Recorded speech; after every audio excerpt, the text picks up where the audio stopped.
Tamil Nadu budget 2025-26 எல்லாருக்கும் எல்லாம் 40,000 அரசு பணியிடங்கள் நிரப்பப்படும்.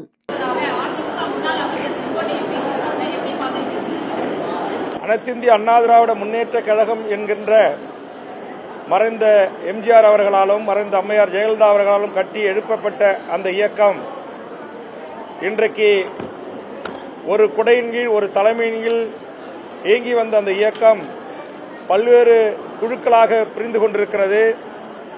தற்போது கூட மாண்புமிகு செங்கோட்டையன் அவர்கள் அதிமுக சட்டமன்ற உறுப்பினர்களோடும் எடப்பாடியோடும் இணைந்து இயங்காமல் தனித்து செயல்படுவதாக பத்திரிகை ஊடகங்களில் செய்தி பார்க்கிறேன்.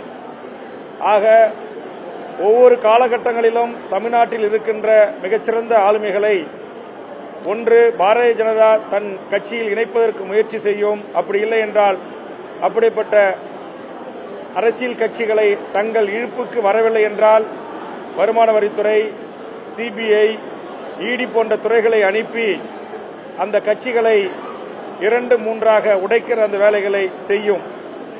அதுபோன்றுதான் இன்றைக்கு பாரதிய ஜனதா இந்தியா முழுக்க செய்து வருகிறது. அந்த அளவிலே பாரதிய ஜனதா தமிழ்நாட்டில் என்ன செய்ய போகிறது என்பதை இனிவரும் காலங்களில்தான் நமக்கு தெரிய வரும். இப்போது மோடியை மாண்புமிகு செங்கோட்டையன் பாராட்டி இருப்பதை வைத்து மட்டும் என்னால் எதுவும் கணித்து சொல்லிவிட முடியவில்லை.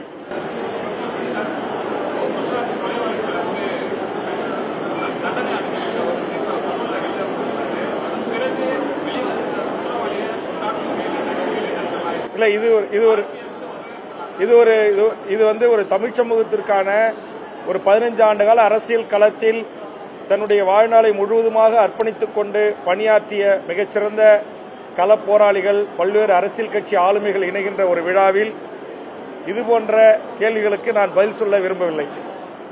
இதனுடைய தன்மை, இதனுடைய வீரியம் மாறுவதற்கான வாய்ப்புகள் இருக்கிற காரணத்தினால் பெரிதொரு தருணத்தில் இதுபோன்ற கேள்விகளுக்கு பதிலளிக்கிறேன். அதை விட்டுருங்க, அது முடிஞ்சு போச்சு. தமிழ்நாடு பட்ஜெட் 2025-26 எல்லாருக்கும் எல்லாம் 40,000 அரசு பணியிடங்கள் நிரப்பப்படும்.